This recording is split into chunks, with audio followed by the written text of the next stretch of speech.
Okay, this interview is with my good friend Adele. We've been great friends for, I guess, probably about a year now. I mean, we've known each other for a little over a year, but I would say that we've been, we started hanging out, I guess, spring, maybe summer. Yeah. But we were talking before that. Yes. And it's an interesting, well, we go to the same yoga studio, but it's an interesting thing because you like to talk about deep subjects right off the bat. You're not a huge fan of small talk. I just don't know how to do it. It's like, what's the point of it, you know? Right. Well, you know, the reason why I say, gosh, how long have we been hanging out? Well, we first started talking about kind of deep subjects right off the bat, and that was the year before last. It was that fall. But yeah, I'm so glad you are joining me in this interview. So first question I have is, what does yoga do for you, or what do you like about yoga? You know, there's different parts of it, right? Like I feel like when I have a lot of stress or a lot going on, I want to go to like a vinyasa class, right? I want to like burn all of that away, like burn it down. Anxiety. And it helps like purge all of that, right? Like it takes all that tension when your shoulders are up at your ears, and it's gone. It goes away for a little bit. So I like it for that reason. I like it when I can't breathe because it helps me come back to my breath. When I'm sad, it has helped me through lots of like sad periods of my life where it gave me a place to just sort of let my emotions process. You know, I started yoga because I wanted to get back in shape, so it definitely has value in that. And it makes you kind of like feel your body again. You know, whether you're sitting all day at work or like whatever you do every day, you do it every day. Yeah. So you don't really like notice yourself or notice how you feel, and you get in class and it's like you can just feel every part of you alive and moving again. Right. And that's something too that like pulls you back because Absolutely. you want more of it, you know? I agree. I mean, we're focusing on other people throughout the day. You know, you have 3 boys and 3 dogs. Yes. And so you're focusing on all of these other, you know, people and animals, and then you have a corporate job, and you're thinking about all of these different people, and then you finally get a point in time to be totally present with yourself. Yes. And I think one of the great things I've always loved about a yoga class, although I didn't really realize it until the past 6 months or so, is that time that we're present. All of the things that we're thinking about in the future and the past and stuff like that, they just settle when we're present for that long. And Yes. I think just regular meditation can also have that effect. Yes, it's different, it feels like, when you meditate, you know? I don't know, yoga like kills the barrier. Like if there's a barrier when you are trying to meditate to like get to that space, I feel like yoga kills that, you know? It strips it away and it just takes you there automatically. It's like burning it off, like I said, like when you go to vinyasa, like it does, it burns all that stuff down. Yeah. And then I do think it's the same. I think it's just maybe, and for some people, I think it's easier. Yeah. Because for people that struggle to be still, like yoga, you can be moving and still access that same place. Yeah, right? moving meditation. Yeah, 100%. Yeah, I totally agree. Especially when you can connect with your breath. Yeah. Right? Like that really takes it to another place, I feel like. Yeah, it's interesting because I think when some people think of meditation, they think of or just total quiet. But you can have just the loudest rock music or dance music or whatever going on in a vinyasa class, and I'm still like in this zone. Yes. It's almost like the music helps me sometimes. Like I just get into this zone. I agree. Yeah. It's like the beat takes you there. You don't really hear what else is going on back there, right? But it's like, it's almost like maybe because our minds are so busy. Like we need something else for our mind to focus on so we can come here and like come back into our own selves in the center. Well, I definitely get monkey brain. Yeah, that's what I was thinking, exactly that term. So sometimes I'll have something with a string and something attached to the end, and I'll just twirl it around my finger or something like that, just to have something else to think about. So yeah, that's a good point. I have the most wild things happen to me, like meditative-wise, while I'm driving. Yeah. And I've kind of asked around before. I asked somebody who I trust about with that kind of stuff, and she said it's because you're finally, like your head is distracted. You're focused on something else. Yeah. And so finally all of that kind of truth can just come forward. Yeah. And I think yoga gives that to you too, you know? Yeah. Yeah, I would agree with that for sure.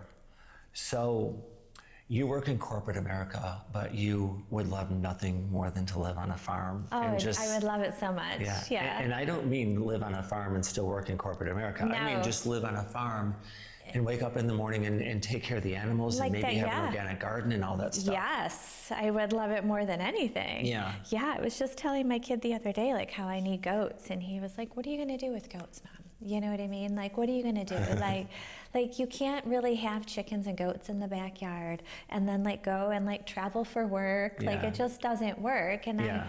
I tried explaining to him how I think it can, but you know, it doesn't. Because no, what I really would love is to wake up in the morning at the crack of dawn and go out and feed the little critters and let them go out and do their thing and Yeah. have coffee and then like let that just be your day. I don't know how that evolves, right? Yeah. But like, I feel like you take care of the animals in the morning and you tend to your property and you probably have gardening of some sort any season that's Yeah. going on.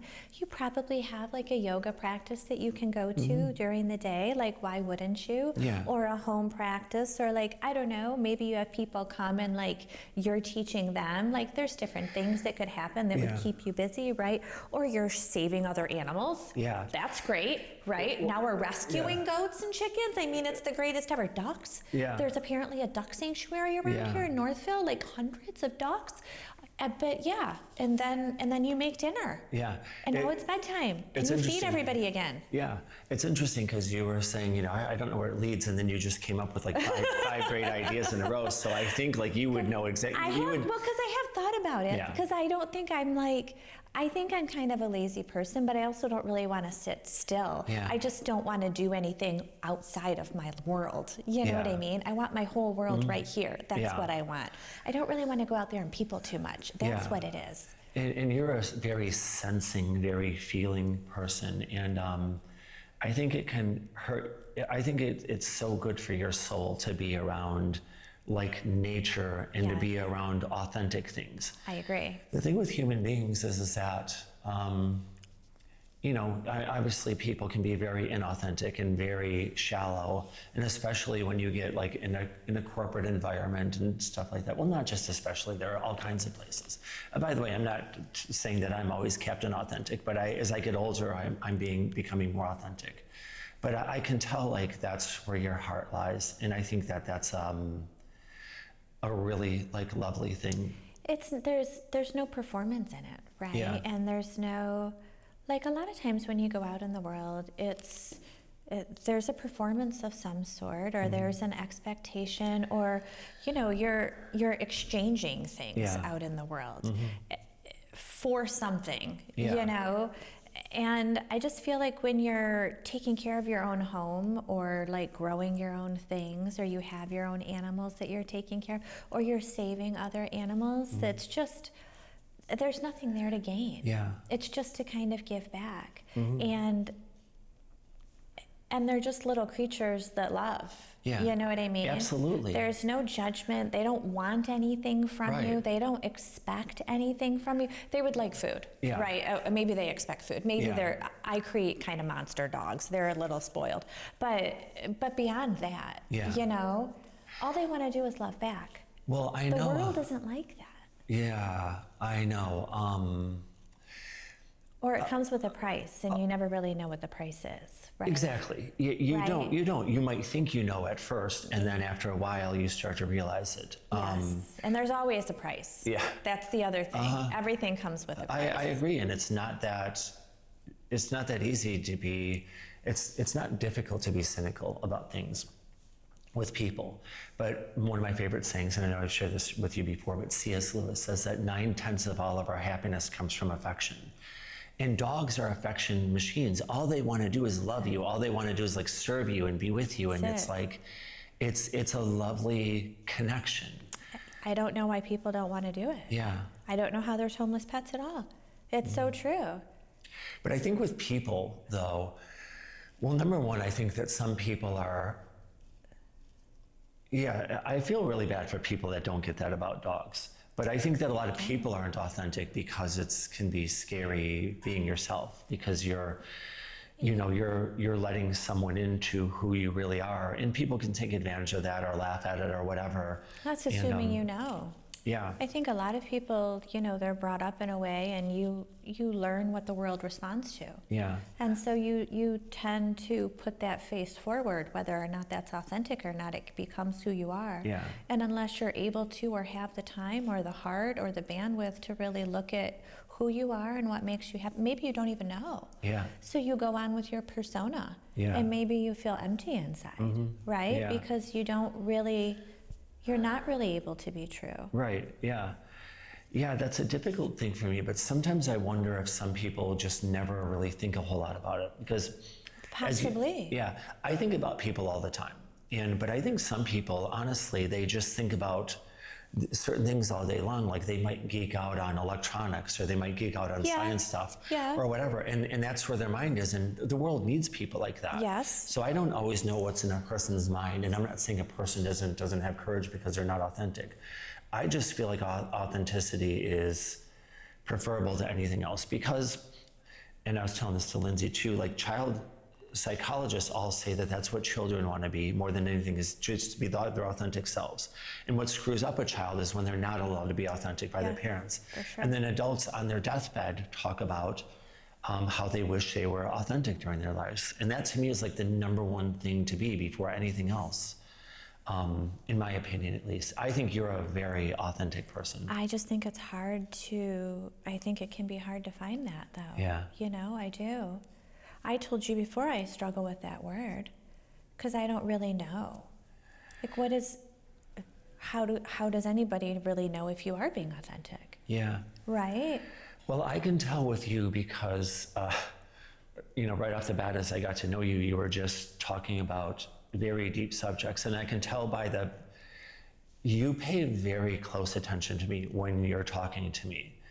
And, you know, you're also, and I want to let people know, like especially people who are going to know you maybe from the studio who might see this and stuff, like you're a very humble person. And when you bring like an enthusiasm with you that I was really, the first time I hung out with you, I was kind of like surprised, like, damn, this is like you just have a lovely personality, but you bring a personality and an authenticity with you that I could see people taking advantage of that. You know, I could see guys kind of like falling for that too, you know, but anyway, it's something that I really appreciate. I mean, I appreciate that like big time. It's one of my favorite things in a person. Well, authenticity is probably my favorite thing, but also that you're so willing to share it with me in such a sweet, kind, enthusiastic way. So these interviews are going to be kind of short at first, you know, probably around 10 minutes. I don't know if I told you that at first. Okay. So we're going to wrap it up soon. Okay. Is there anything that you wanted to add? No. Okay. No. Okay, great. Yeah, my whole the whole thing with these interviews is I want to try to bring out people's potential and show the good sides about them. I don't have nearly enough time with you because there's so many like good things that I love so much about you. I'm so glad to be your friend, and I'm really, really glad you decided to do this interview. Thanks, Yeah, John. thanks. Thank you. All right.